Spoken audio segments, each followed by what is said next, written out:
Thank you, Deputy Speaker. I'm proud to stand this afternoon and provide my response to the State of the State address. An address by the Premier that's been described by some as lacking vision, more about management and maintaining a position than shining a light on what's possible in Tasmania. Tasmania, this most incredible place that no doubt we all love, we are extremely passionate about, and provides a really special and unique opportunity to live a life here where, if supported by the government of the day, people could realise their full potentials, be supported in an environment that encourages creativity, supports and helps the growth of innovation, and creates secure and expected futures for our young people and their young people for generations to come. Not just about a government that is so focused on their internal divisions and trying to clean up the messes of their day-to-day mistakes that are being made, and so focused on the now and the present, not being able to cast a vision for the future. Through my response to the State of the State address this afternoon, I am going to focus on some of the priorities that Tasmanian Labor will bring to the Tasmanian people. I'm going to focus on the challenges currently for Tasmanians, but also what I see as missed opportunities by the government, but could be opportunities for Tasmanians, not only just in the next election cycle in the 2 years to come, not only in the next 5 years to come, over the next 10, 20, 50 years. We have significant industries, key leaders in Tasmania, that are making investment decisions on cycles of 20 and 30 years and beyond. And this government can't see that, they don't understand it, and they're just operating in this tiny mindset of the now and trying to fix up the messes that they're creating for themselves and tripping over themselves as they're divided and continuing in their incompetence of governing for Tasmania. I'll focus on the cost of living pressures for Tasmanians that are being felt right across the community. And again, I think this government has been too slow to understand the true impacts of these pressures, not just, as the government say, on vulnerable Tasmanians, but on Tasmanians that are working hard, that have always worked hard to provide for themselves and their families, and for the Tasmanians that are in not just micro and small businesses, but our medium and large business and our big industrials. Everyone is under pressure of cost of living or the cost of doing business. I'm going to focus on the complete mess around power prices and the policy that the government doesn't remember or doesn't understand or can't admit that they're in a mess with. Focus on the stadium integrity, and then come into details around the amazing electorate that I represent of Bass, and the incredible portfolio areas that I have the privilege of representing in primary industries and water, small business and startups. So to start with things that, through our leader Rebecca White, we presented in her response to the state of the stadium that Tasmanian Labor are really focused on. It's often said that Tasmanian Labor don't have a position, don't stand for anything, but what I find embarrassing for this government, but really proudly stand for on this side of the House, is the things that Tasmanian Labor relentlessly advocate for are the things that the government go, oh wow, we're under pressure here, we better do something. Relentlessly, our Shadow Health Minister advocated for the 97 paramedics that needed to be put onto permanent employment, and it was only under pressure, supported by unions, by officers themselves and by our Shadow Health Minister, that the government responded. And what we're seeing so much now is, and was the flavour of this State of the State address, that it's a responsive and reactive, a divided government that can't actually get out of its own way to think of things in advance. Too much, too often, it's too little too late from this government. Under cost of living pressures, we are seeing, we're almost going into next winter. The Premier himself again talked about last year's energy policy of the winter bill buster, which actually, if the Premier was up to date with, and I can't actually tell who's the Energy Minister at the moment because the Energy Minister isn't able to stand up and present new packages. Last week we saw the Deputy Premier attempt to present an energy package. That was a complete mess. The day that they announced it, they closed it. They didn't have any details. There was no criteria for application. They couldn't tell how many businesses would actually be able to apply, more importantly, how many would miss out. And so today we see the Premier standing up on an announcement around power price policy, but the cost of living pressures that Tasmanians are facing going into this winter mirror or are worse than what was happening last winter. And we know the stories that we were hearing from people in our community in my electorate of Bass. I was hearing the heartbreaking stories of people in our neighbourhood houses who were making the decisions every day, whether they were buying groceries or paying their power bill, whether they could afford their rent. They were living under blankets, only awake through the daylight hours because it was too cold to be awake at night, were choosing to go to bed at 5 and 5:30, not having the power connected in their homes. For those that had a home, we know that there are many Tasmanians under the burden of cost of living pressures that are living in tents or cars, and some that don't have that level of shelter. We know that the reality is that these pressures are just getting worse, and this government need to come to understand and connect the realities of these cost of living pressures before it's too late for too many Tasmanians. As I said, that also translates through the cost of doing business pressures, and we have seen this government attempt to hide from initially and then respond in a way that doesn't make any sense to address the challenges of power prices. Tasmanian Labor are really clear. Tasmania should pay a Tasmanian price for Tasmanian power. I mean, it just makes sense. For generations, we built the hydro. That is something that we should be proud of. One of the only places in the country that we have our own generation, and we should actually benefit from that. Not only should Tasmanians in their households benefit in terms of lower prices for power, businesses should benefit, but also what we should be able to do is use that point of difference to attract in manufacturers, to attract in business and industry, to attract in new types of industries that see Tasmania as a place that they want to come and invest and grow and employ Tasmanians, because we've got great power prices and because we're creative and innovative and we support those things, and because we would have a government that would be visionary. But at the moment we're not seeing that opportunity created because we're actually ransomed to the volatility and the high prices of the national energy market. Now, we've seen the complete debacle today play out, as it has not only over the last 2 weeks but over the last 9 months, about this government completely refusing to be honest and upfront about their previous election commitments and their previous policies. The one thing that I've learnt in the almost 2 years that I've been here, that you can't trust anything that comes out of this government. They make a promise in an election. When will it be delivered? You can't just say something and expect that the community believe that that's the end of it. In my own electorate, you look at dredging the Tamar River, the Tamar Bridge, nowhere to be seen, and we know that the data doesn't stack up for those things, yet still the Deputy Leader continues to present those things to the community. And it's like they think that if they say to the community, we're going to do this, the community go, oh great, we'll support you, with no intention of delivering and also no capacity to deliver. And even if they had the capacity and the support to deliver, it would be such a mess in the way that it actually was presented in the outcome to Tasmanians. So we have seen this week and 2 weeks ago, 3 weeks ago, ministers who misrepresent intentionally the positions of their own government and then are not held to account. And later in my contribution this afternoon, I will talk about integrity.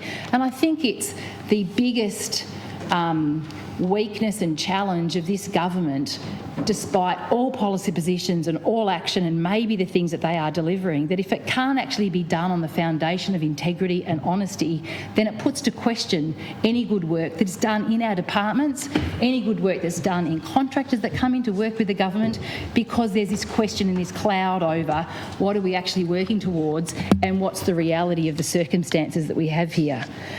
Now, we know that in order for our community to have a bright future and for them to realise the most that they can, the economy of Tasmania has to be strong and stable, and the budget position of the government needs to be strong and stable.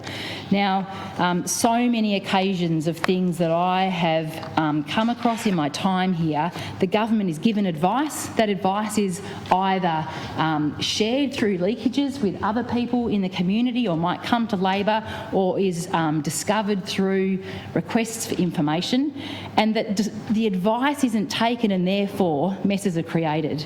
Now, probably days, if not weeks, after I was elected, the Treasury and Finance Department released the Tasmanian Government Fiscal Sustainability Report 2021.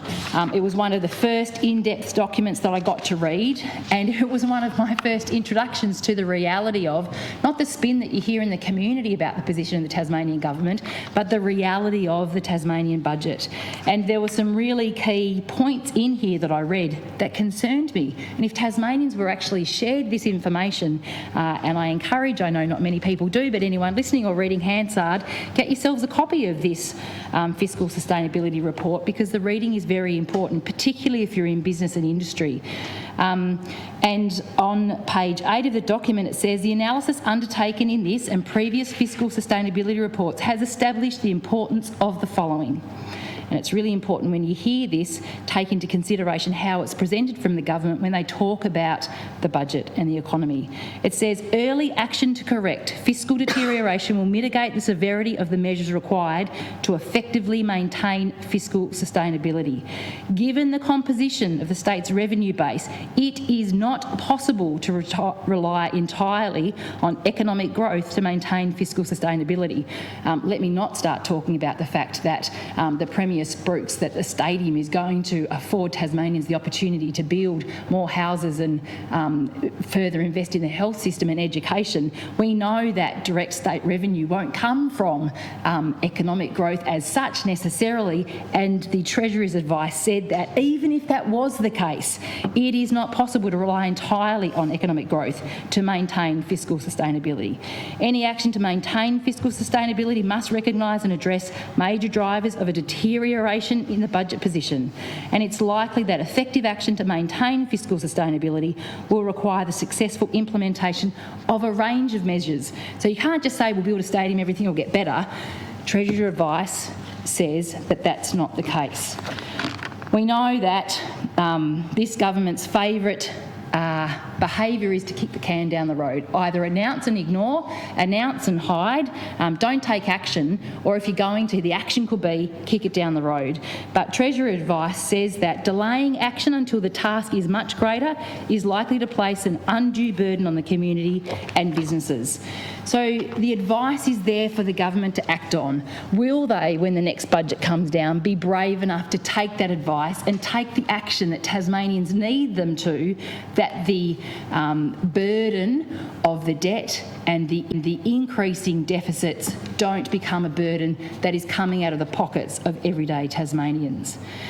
Now, I touched on the stadium there a little bit, and unbelievably, at the last session of Parliament, we heard the unprecedented voice of the RSL of Tasmania, where I think it was about, and I'm happy to be corrected on this, I'm doing this from memory, but about 6 months prior to this letter being issued, this government committed to working with the RSL about potential impacts and understanding how this stadium development would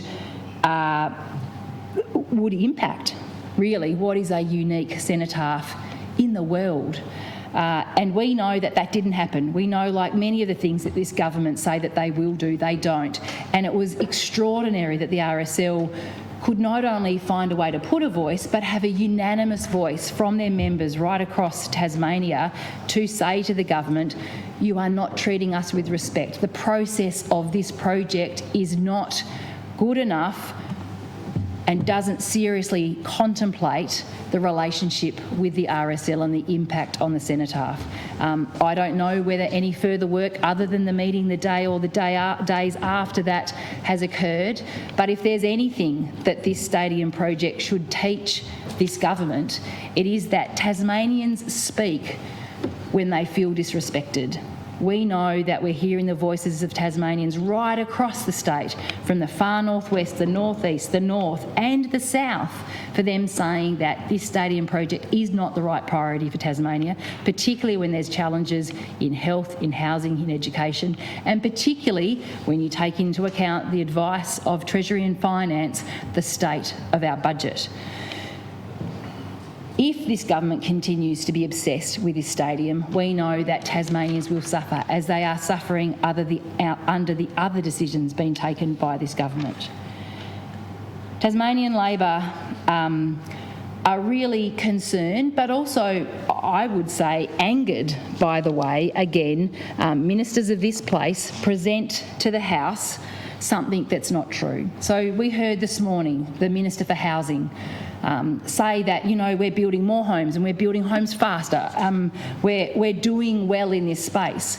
Tasmanians know that that's not true. The thousands of Tasmanians that are waiting for secure, stable and safe accommodation know that that's not true. And the data itself says that. This government continues to fail Tasmanians, and the housing dashboard data confirms that. We know that in the month leading up to the dashboard outcome in February, there were just 10 new social houses built. We know that based on the commitment that they've made of how many houses, the 10,000 homes that they will deliver in 10 years, that they need to be building 83 houses a month. And they've just delivered 10. And I think, correct me if I'm wrong, but that at least got them into double digits. And the housing dashboards in the prior months were much less than that. So you can't stand up and say you're fixing a problem, but also for the people that need housing now, you can't stand up and, well, clearly you think you can, but you shouldn't stand up and say, in 10 years' time, we're going to do this. Because what are you doing in 10 minutes or 10 hours or 10 days for the Tasmanians that need that security now? We know also in the health system that Tasmania has terrible outcomes compared to the national averages. We know that ambulance ramping, bed block, the wait list for specialists is really putting Tasmanians at risk. We heard stories a couple of weeks ago where the health system is in such crisis. I had a personal story retold to me where someone who had open heart surgery admittedly had the pleasure of a shower prior to the procedure, but following the procedure, after a week in hospital, no fresh towels, no fresh linen to shower after open heart surgery. There are so many stories in the health department, but that level of basic fundamental systems and procedures in a hospital is outstanding that this government can't deliver. The education system, the recent Productivity Commission report showing that the latest NAPLAN reports behind the national average in every category. Our Tasmanian children deserve to have the very best education. We have got some of the best educators, not only in the country, in the world here in Tasmania, but if they're not supported to deliver great outcomes for our young people, and our young people are challenged to learn to read and write by the time they reach high school, how can Tasmanians reach their full potential and support Tasmania, which is unique, can be innovative and creative, and that we could be leading, and in many places we do already. As a segue, someone said to me the other day, you know, the government always say you're so negative.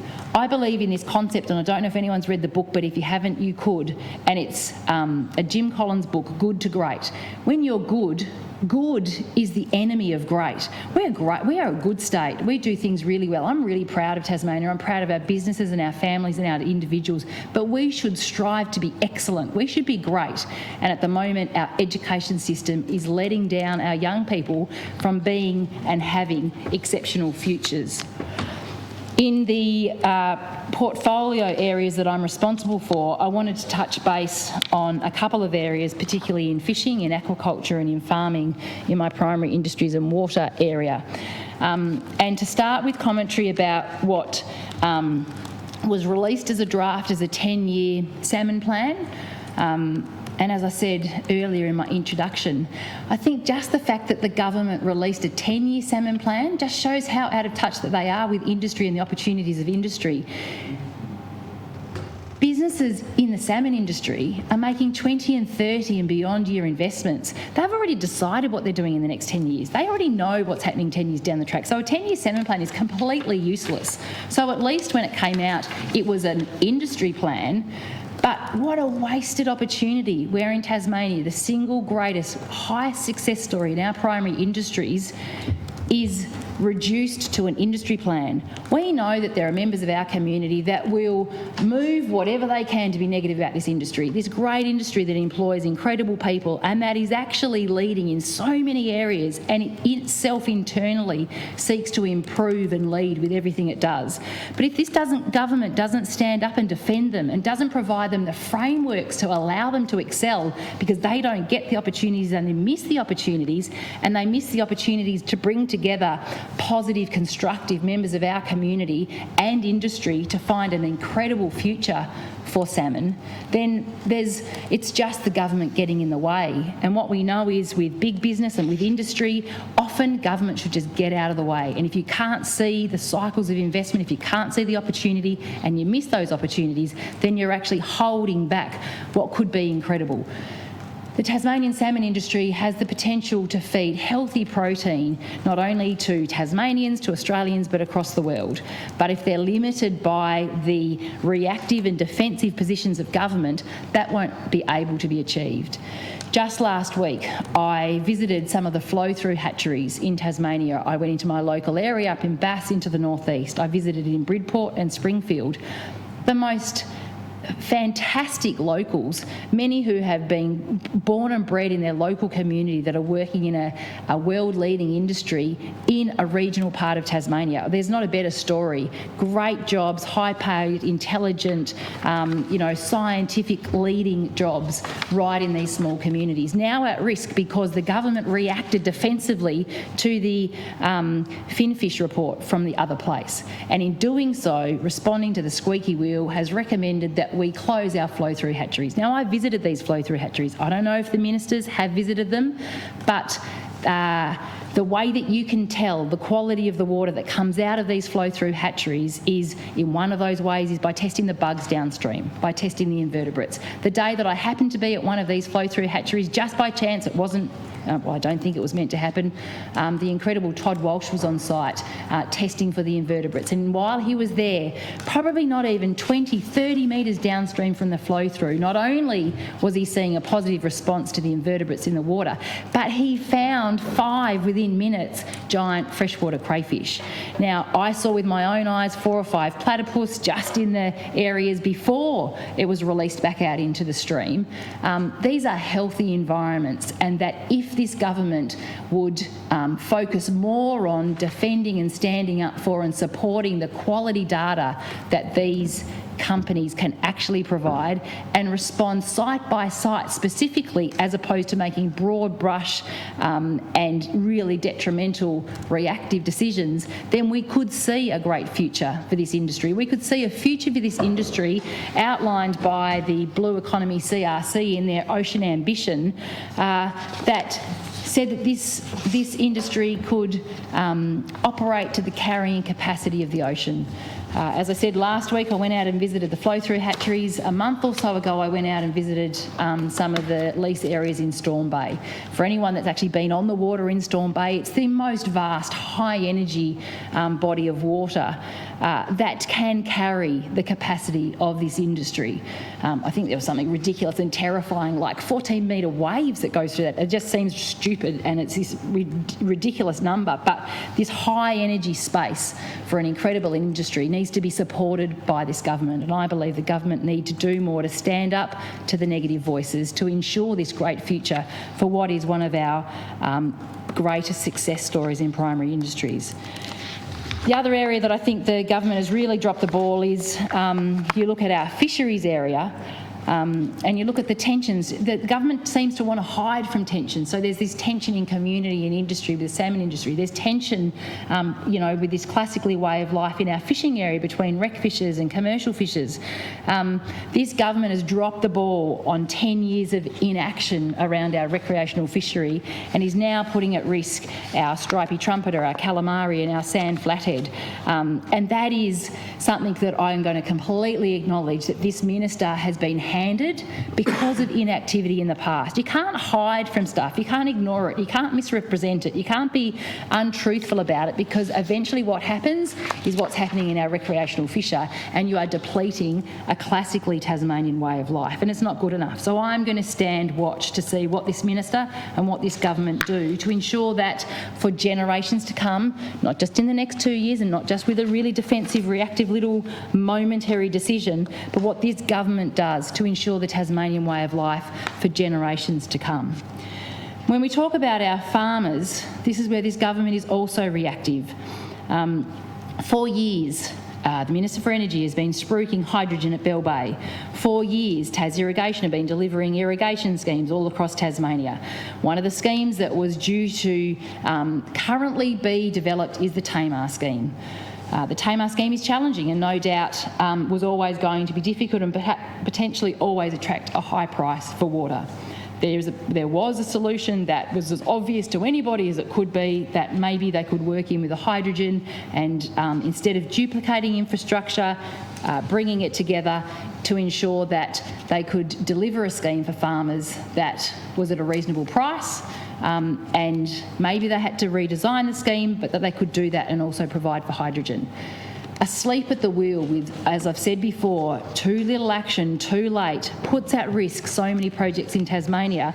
We had an announcement, our own Dean Winter made an announcement on February the 23rd, talking about how the Tasmanian Renewable Hydrogen Action Plan was in tatters because of 3 years of inaction and inability by the Minister and the government to actually bring about an opportunity, and not a hydrogen opportunity that was about benefits for everybody else offshore, because actually, you know, people talk about whether we support or don't support all of these big projects, but the question I always ask is, what would a hydrogen program do for Tasmanians? Where was the opportunity for Tasmanians to invest off the back of that and create manufacturing and advanced manufacturing outcomes here in Tasmania? Because those things seem to be forgotten. Maybe they're too hard for this government, maybe the government's too incompetent to think about those things in advance.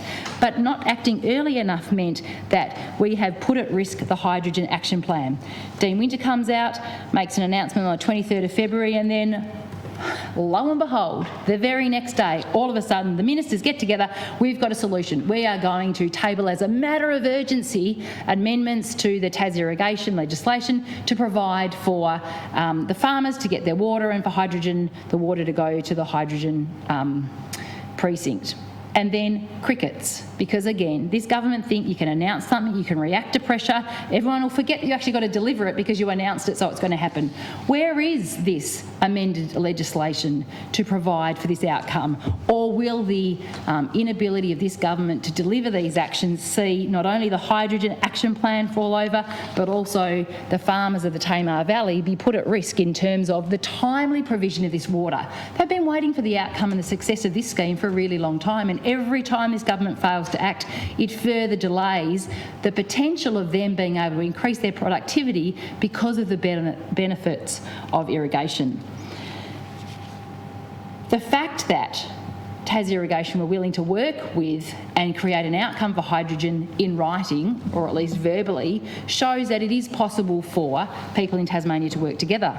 But other farmers off the Northern Midlands scheme are being told that that's not possible. So where the Northern Midlands scheme is hoping to be rolled out, a single farmer is being asked to carry the burden of that for all of the other farmers on the scheme. There is a potential solution where Hydro Tasmania could work with Tas Irrigation to take that pressure off this farmer. But up until recently, until pressure was provided by backbenchers in the government, by the media, by the farmers themselves and by Tasmanian Labor, no one was interested. Hopefully there is a way for this government to recognise that the state enterprises, the government business enterprises of Tasmania are about being in Tasmania's best interests. It's not about these people setting up their own little empires and creating their own little business units for themselves and their own returns. It's about why are we here and what can we deliver in the best interests of Tasmanians. There's no doubt that for Tasmania to get through the challenging times right now with the cost of living pressures, with the pressures of power prices, with the pressures that they're burdening from the random taxes that seem to be generated by this government to seemingly, but I can't imagine it would ever generate enough to fill the black hole of the budget of this government, that Tasmanians are being asked to carry the incompetencies of this government with increased power prices and without any relief that they are being able to feel from the pressures of cost of living and also the pressures of the failing health system, the failing housing system and our failing education system. Tasmanian Labor are committed to creating positive outcomes for our community and are committed to ensuring that we deliver a suite of benefits to Tasmanians.